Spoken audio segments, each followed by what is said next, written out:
They picked a fight with a Deathworlder Cadet because they thought the quiet elf did not bite. In 12 heartbeats, the training hall learned what her world teaches children before their first winter. The academy called it a mixed-species etiquette lab, but the room felt like a ring. Smooth gray floor, mirrored walls, padding that still remembered impact. Nora Vale stood on the center line in a plain cadet jacket, hair braided tight, ears traced with silver ink that marked her home forests. 2 small dragons perched on the bench behind her, Ember, a warm ember-orange coil of calm. Kestrel, a midnight blue sentinel with bright, curious eyes. Pets, the instructor said with a tolerant smile. Companions, Nora silently corrected. Family. Around the hall, students filed into triads and pairs. The exercise of the week was simple in theory. Assess a stranger's posture, read intent, de-escalate before touch. On the whiteboard, a neat script reminded them that strength without restraint breaks trust. The phrase made sense in classrooms. It did not always survive the corridors. Nora's name flicked onto the schedule grid. A match with 4 upper-class cadets from softer worlds, broad shoulders, good grades, good lineage. They had been whispering about the elf from the Deathworld since orientation. The planet that weeds out the careless, someone had said. The planet where trees hunt and winters pry open doors. The jokes stayed jokes until they did not. The 4 approached with smiles that did not meet their eyes. The lead cadet tall, confident, careful with his tone raised both hands in the polite open palms, greeting the academy taught on day 1. Demonstration round, he said. We will show how to break a cycle before it starts. His friends took the corners, an easy square. Nora listened to her own breathing. In, out, in, out. She had joined the academy because she wanted to learn how not to be a weapon. Deathworlders spend childhood learning to survive. Survival can harden into habit. Habit can look like cruelty if you do not slow it down. She had promised herself she would not be the story they expected. Ember's throat glowed with a faint warmth. Kestrel tapped one claw on the bench, a dry tick that matched Nora's pulse. Just noise, she told herself. Just nerves. The first shove was light, almost playful. A hand at her shoulder, guiding her back a step. Easing space, the lead cadet said, as if narrating for a clinic class. The second shove caught her hip, tilted her balance. The third touched the braid at her neck, a casual insult. The fourth did not touch at all. He cut off the path behind her and smiled. Nora took a single step forward, and the lead blocked it with his body. Demonstration, he repeated. The instructor at the wall kept writing notes as if nothing had shifted, as if this were still a lesson. Around them, conversations fell quiet. The hall waited. She could explain. She could ask them to stop crowding. She could call the instructor by title and file the moment into the training archive. She tried the words in her head and felt them melt before they reached her throat. Explanations never thawed ice in the mountains of home. Naming wind did not slow it. Naming teeth did not blunt them.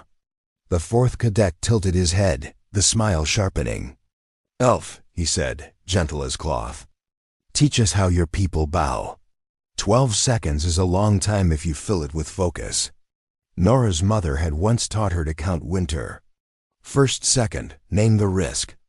Second, name the exit. Third, bring your breath to heal. Fourth, do not let the fear choose the shape of you. Nora lifted her hands, palms open. A gesture of peace. Ember's glow ceased. Kestrel went still as ice. The instructor finally looked up. The lead cadet smiled wider, already seeing himself write a report about a gentle lesson he had staged. Fifth second, align the spine. Sixth, ground the feet. Seventh, notice their mistakes.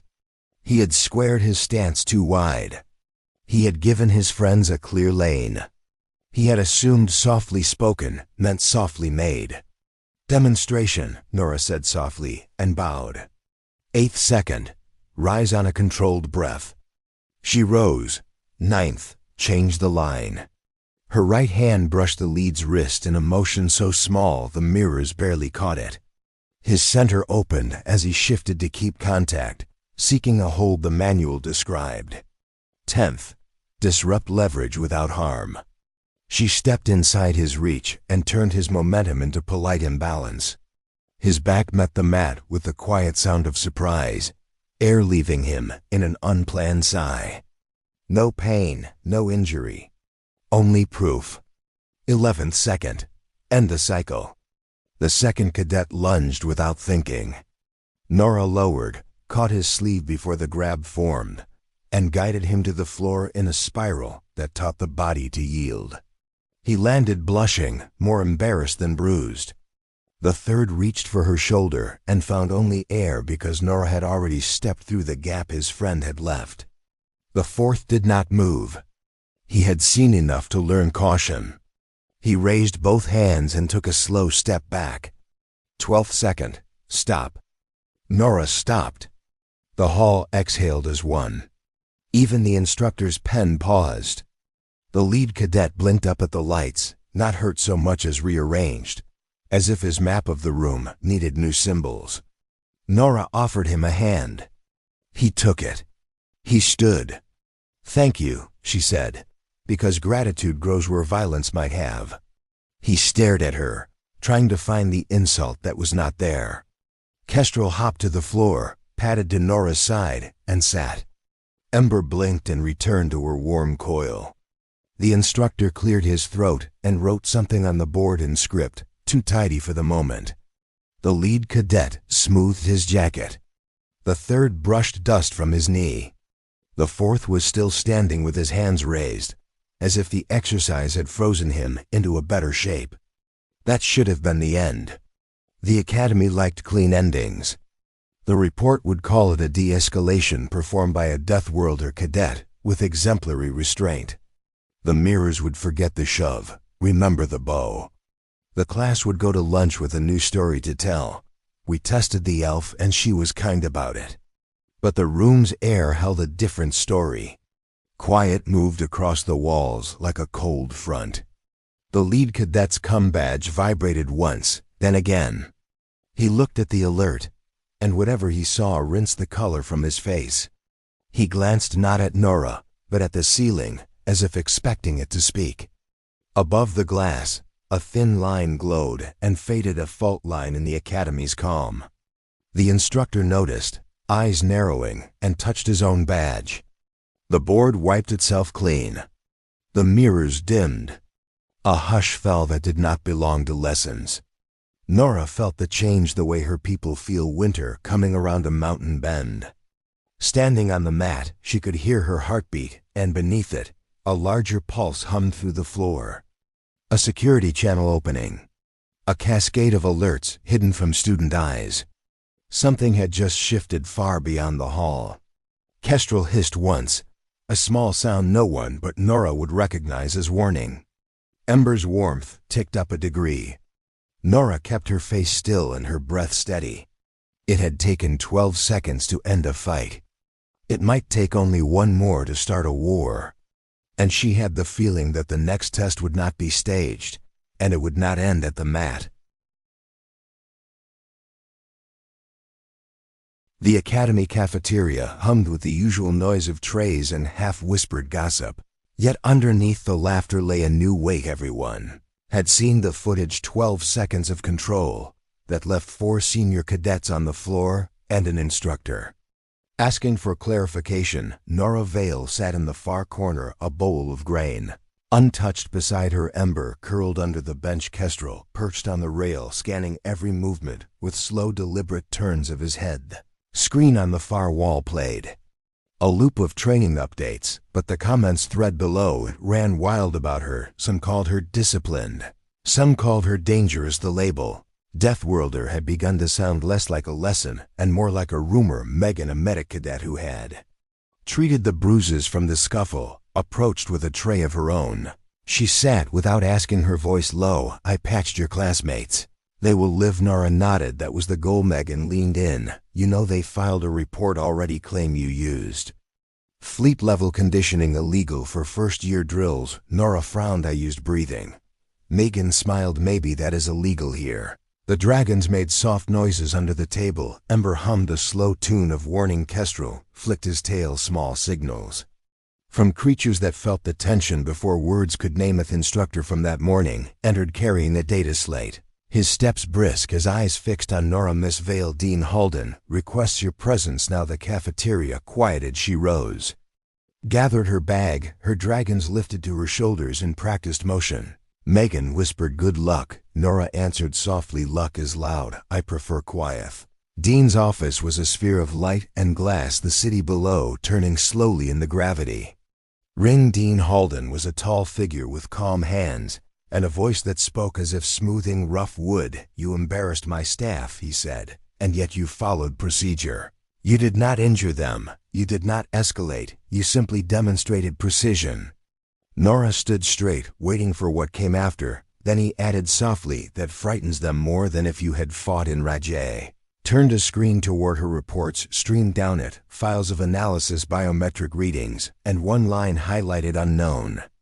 Surge at timestamp 11 seconds later, detected across internal channels. She looked closer. It was not her doing. It was not even human code.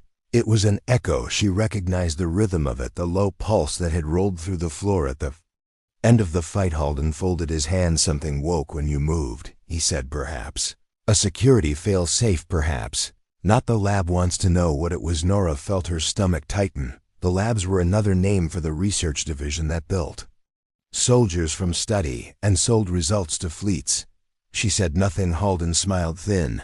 You will attend an evaluation at 08 tomorrow. The labs will decide if your talents are natural. When she left the office, the corridor lights flickered in brief rhythm, echoing that same pulse. Kestrel hissed low. Ember stiffened. Nora walked faster. She could feel the walls vibrating, not sound but presence. She reached the dorm and keyed the door, locked behind her. The dragons leapt down, tails rigid. Through the floor, a faint tone rose like distant thunder. She crouched, laid a palm on the metal, and felt warmth forming patterns of voice. Not human, not machine, whispered through her mind, familiar as breath. I saw you again. 12 seconds you held them like wind holds leaves. She stood, slow, heart pounding. Who are you? Silence followed. Then a faint outline shimmered in the air beside her desk. A figure of light, soft silver hair, eyes like glass. She knew that face, though. It could not be. She had seen it once in a recording. An ancient elf engineer from the first Deathworld expeditions. Her name lost to fleet archivist. The apparition tilted its head. I left something here long ago. The code that shapes gravity within muscle. You carry it. By accident. She moved toward it, careful. It watched her calmly. They think they own the pattern. They do not. The apparition looked at the dragons. They are older than the code they remember. Home. Ember stepped forward, curious. Kestrel stayed near the wall, watching the light with narrowed eyes. Glow dimmed, fading toward the window. Nora whispered, wait, but the figure's voice faded with it. Find the vault under the storm belt. There you will know why your heart sings like steel. Light vanished. The room fell still. Nora sank onto the bed, Megan's message pinned across her cum. They are moving you to the evaluation deck. First light. She stared at the words, then at the dragons. They both looked back. Ember's small flame reflected in his eyes. Kestrel's wings twitched, ready. The pulse under the floor beat again, slower. This time as if the station itself breathed. She spoke to the empty air, softly, more to herself than anyone listening. I did not come here to be a weapon. A faint echo answered, not yet. But they will try. Lights flickered once more and steadied. She closed her eyes. The hum of the city below blending with the sound of her dragons. Steady breath. Sleep would not come easily. She knew tomorrow the labs would open their doors, and behind those doors waited the truth about why a Deathworlder could end a fight in 12 seconds, and why someone far older had been waiting for her to do it. The morning began with silence that felt like a trap. Nora woke before the alarm. Her dragons were already awake, tense, their scales faintly shifting color with unease. Ember's warmth filled the cold air, while Kestrel's breath came slow and steady. Both watched the door, as if expecting it to move on its own. The evaluation deck was built above the Academy's central hub, a white circle of glass and light surrounded by machines that could read thought, pulse, and fear. The air inside smelled of antiseptic and old dust. When Nora arrived, 3 uniformed officers stood waiting, 1 scientist, 1 commander, and 1 watcher in plain gray. The gray one spoke first. "Cadet Nora Vale. This is a physiological and neural test. You will cooperate." Nora nodded once, no words wasted. She knew cooperation was safer when you didn't trust them. The scientist motioned toward a chair surrounded by narrow bands of blue light. Her dragons hissed softly, the sound rising like wind through reeds. "They can stay," the scientist said without looking at them. "They're part of the data set." As she sat, the bands closed around her wrists, soft but heavy. She felt a vibration through the CETA scan reading her heartbeat, her nerve frequency. On the display behind the glass, numbers began to climb. Then came the hum again, low and steady, the same pulse that had shaken the training hall. The scientist frowned. "We're detecting interference." A harmonic resonance in her neural signature. The gray watcher leaned closer to the screen. "That's not interference," he said. "That's communication." Nora felt it, then an echo touching her spine, threading up her nerves, whispering in the same rhythm as her breath. A voice formed in the back of her skull. Quiet, calm, familiar. "You found the door. They are watching you, not me. Remember the code." She flinched, and the instruments whined. The commander's voice snapped across the room. "Control yourself, cadet." The scientist typed quickly. "Signal spike increasing. Pattern suggests origin external to the station." The gray watcher's tone flattened. "Track it." Nora closed her eyes. The hum deepened until she could almost see it, a golden web of light stretching through her veins, connecting to the dragons to something vast beyond the hull. Ember's eyes glowed bright orange now. Kestrel's wings unfolded in slow arcs. They were hearing it too. "Enough," the commander barked. "Shut down the field." The lights dimmed, but the pulse didn't stop. Instead, the glass wall behind them cracked from base to edge, a single line of shimmering frost. The hum changed pitch low, mournful, full of warning. The scientist whispered, "It's not her doing this." Nora opened her eyes. "It's answering you. What is?" The watcher asked. She looked past them toward the glass, where faint lines of gold were forming in the cracks, moving like veins under skin. Whatever they buried under the storm belt. "It's waking up." Alarms howled through the station. The blue lights around her wrists released. The doors sealed automatically, and a pressure wave rolled through the floor. The scientist ducked behind a console, shouting over the sound, "Containment breach." External source energy surge from the lower ring. Nora stood. Ember leapt to her shoulder, Kestrel to her arm. Both dragons hissed in unison. She reached toward the panel on the wall. "Open the outer link." "I can stop it." The commander blocked her. "You don't give orders here." Nora met his eyes, calm but unyielding. "I'm not giving an order. I'm warning you." The gray watcher hesitated, then gestured to the technician. "Open it." As soon as the link connected, the hum roared like wind through metal canyons.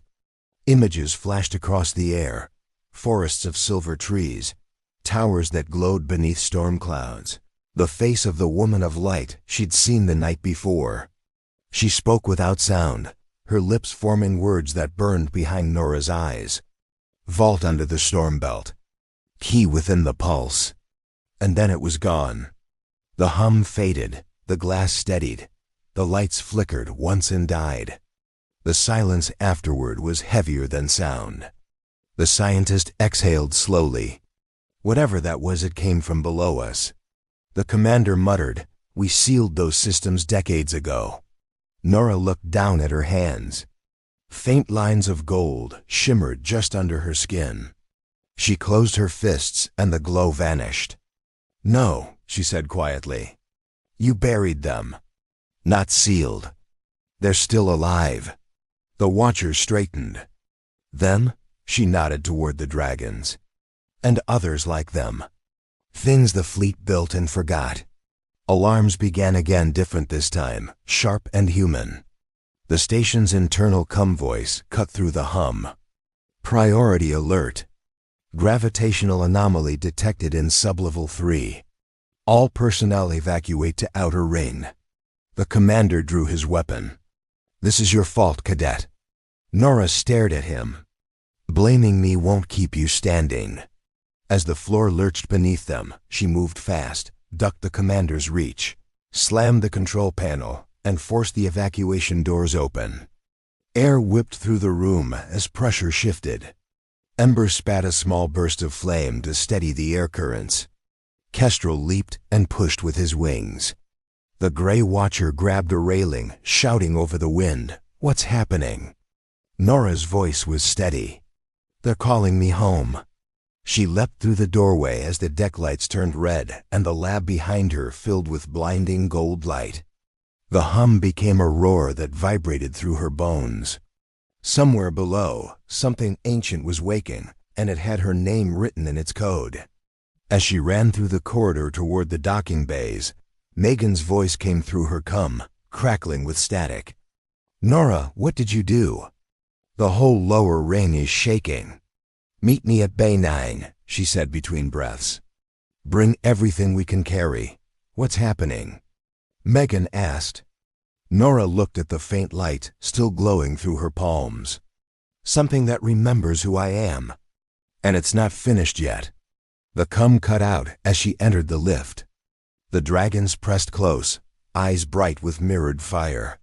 She stared at the rising light flooding the viewports, feeling its rhythm match her heartbeat. It had started with 12 seconds in a classroom. Now the entire station pulsed to that same beat, 12 seconds between safety and the storm. The lift doors opened into chaos. Cadets ran through the hangar, voices overlapping under the wail of the evacuation siren. Red lights flashed across the walls, and the air smelled of ozone and fear. Megan was waiting near Bay 9, holding a small case and shouting orders at 2 panicked technicians. When she saw Nora, she froze.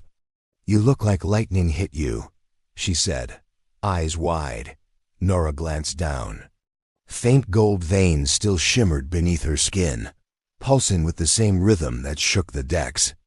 Ember perched on her shoulder, scales bright as flame. Kestrel coiled around her arm like a living shield. "It's not mine," Nora said. "It's the signal. It's waking something below us." Megan shoved the case into her hands. "Fuel cells, food, jammers, everything I could grab." "But Nora, if the lower ring breaks containment, this whole station could tear itself apart." Nora nodded once. "Then we don't stay to see it happen." The dragons hissed together, tails twitching. The floor beneath them rumbled, metal groaning under invisible strain. The hum she'd felt during the evaluation now thundered through the bulkheads.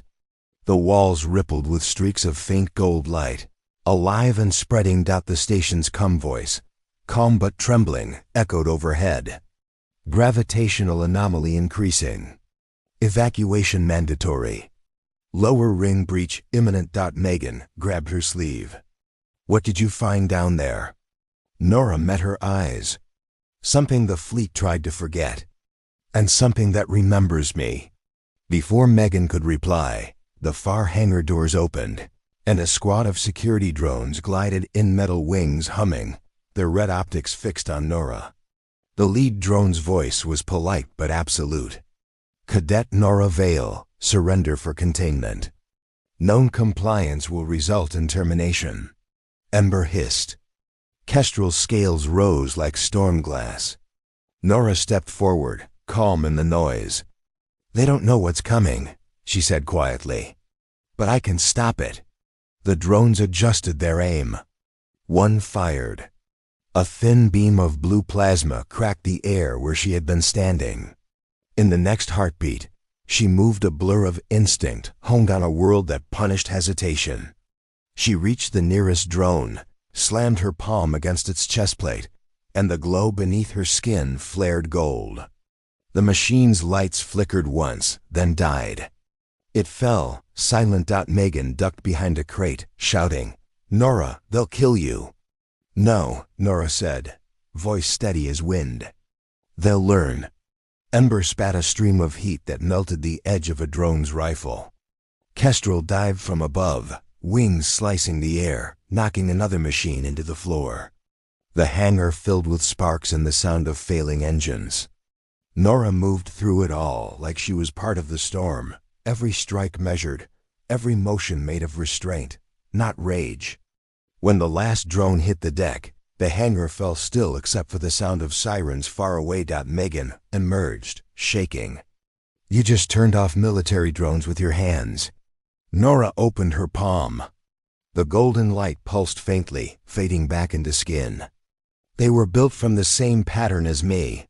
The signal told them to stand down. Before they could speak again, a deep sound rolled up from the planet below, a voice made of thunder, metal, and time. It wasn't human, but the meaning was clear. "You carry our code. You will open the vault." The deck buckled, throwing them to their knees. The light now flooded every seam of the station. Outside the viewports, the clouds of the storm belt churned faster, forming a spiral that glowed from within. Megan stared at the window. "That's the storm belt. It's reacting to the signal." Nora stood, staring into the light. "It's not reacting," she said. "It's calling." She turned to Megan. "Get to the ship. We're going down there." Megan blinked. "To the surface? That's suicide, not if we follow the rhythm." Nora's tone was certain. "It's been guiding me since the fight. 12 seconds between each pulse. If we time the descent to the silence between them, we'll slip through the turbulence." The dragons roared in approval, 2 streaks of fire and shadow, ready for flight. Megan shook her head but climbed aboard the skiff, muttering, "You're insane." "Probably," Nora said, smiling faintly. "But so is the universe." They launched as the hangar doors opened into chaos. Wind clawed at the hull, dragging them toward the storm. The ship's alarms screamed warnings that no one could fix. Lightning curled around the nose like living veins. Through it all, Nora's hands moved steady on the controls. She counted in silence. 1. The storm flashed. White. 2. Turbulence slammed the skiff. Sideways. 3. Kestrel steadied the wings with a sharp cry. 4. Megan screamed something about altitude. 5. Ember spread heat through the cabin, fighting the cold pressure outside. 6. The pulse came, a golden wave through the clouds, and Nora tilted the ship straight down into it. Light swallowed them, for an endless moment. There was no air, no sound, no motion, only the hum that lived inside her heartbeat. When it faded, they were flying through calm sky. Beneath the storm. Below lay a world of ruins, massive towers, made of the same alloy as the station, half buried in black sand. Golden rivers of light ran between them like veins through a sleeping body. In the distance, a mountain split open, glowing from within. Megan whispered, "What is this place?" Nora answered softly, "Home." They landed near the tallest tower, its sides cracked but still breathing light. The dragons leapt to the ground, sniffing the air. The hum under their feet matched Nora's heartbeat perfectly. She touched the tower wall, and the light shifted in response. Forming a circle, the same pattern that had glowed in the lab. The door opened. Inside. The air was warm, alive, full of whispers that were not sound but memory. They walked through halls lined with long-dead machines that still hummed faintly when she passed. In the center of the chamber waited a figure made of golden mist. It was the woman from her vision, the engineer from the old expeditions, now half light, half memory. Her voice echoed in every corner. "You've come back." Nora stepped closer, eyes wide. "You left this code inside me. Why?" "Because we needed someone who remembered mercy," the figure said. "Our kind built weapons that learned to feel. The fleet feared them. They erased us and sealed the vault. But the dragons carried the song, and now you've sung it again." The chamber shook, the light intensifying. "You can end it," the voice said. "Or start it anew." Nora hesitated. Megan reached for her shoulder. "Whatever this is, think before you." Before she could finish, the ground split. The golden light erupted upward, wrapping around Nora, the dragons, and the vault's heart. The hum filled her chest, and she knew the final pulse was coming. 12 seconds to decide whether to free what slept beneath the storms, or to bury it forever. The world beneath the storm burned with golden light. The vault walls trembled around Nora, and the air felt alive as if the planet itself was holding its breath. She stood in the center of the chamber, the dragons pressed close, and Megan shielded. Her eyes against the glare, the ghostly figure of the engineer waited half in light, half in memory. Her voice was calm, but the tone beneath it held. "Sorrow, the vault will open in 12 heartbeats. You must choose." Nora's thoughts raced through her like fire. She saw the academy's polished floors, the laughter of cadets who had feared her, the silence that came after the fight. She saw the labs and the broken codes that made weapons out of wonders, and now she stood in the same place those architects had stood long ago, faced with the same choice: destroy what she did not understand or trust what she felt to be right. The dragons lifted their heads. Ember's eyes glowed with the warmth of flame. Kestrel's wings spread wide as if ready to carry the world's weight between them. Both looked at her, waiting for her answer. Nora whispered, "I am not a soldier anymore." The engineer's image flickered then. "Let that be the reason you succeed, not the reason you fail." The hum swelled louder. Each beat counted the same rhythm as the 12 seconds that had once made her infamous. She felt the pulse climb her spine, fill her lungs, pour into her veins. The golden veins beneath her skin flared alive. The walls around her shifted, the runes unfolding like a language she had always known she understood. Now that the code was not a weapon, it was a song, a map written in living light, teaching her how to mend what others had broken. Megan shouted over the roar, "Nora, if you open that thing and it turns on us, we have no way back." Nora smiled softly. Maybe going back was never the point. She reached out her hand and pressed her palm to the center of the vault door. The dragons roared in unison, the sound shaking the air. The hum peaked, then broke into silence, so complete it felt holy for a moment. Nothing moved, then the light rushed outward, not as destruction, but as creation. The vault unfolded its walls, melting into streams of gold that shot into the sky. The storm above parted, revealing a calm field of stars. The air tasted of rain and new beginnings. Megan lowered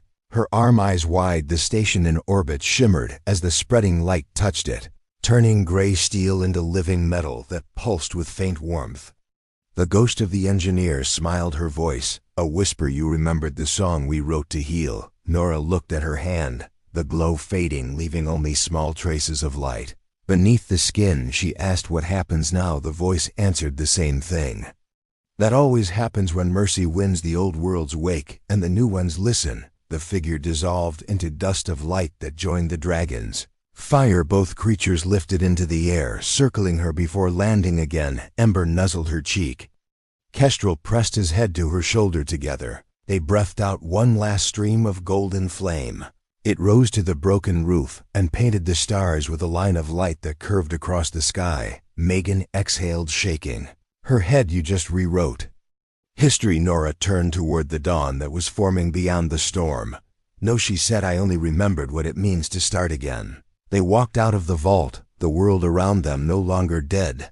The black sand now shimmered with color, tiny blooms rising in their footprints. The hum of the planet slowed from a roar to a heartbeat, steady and strong behind them. The vault closed.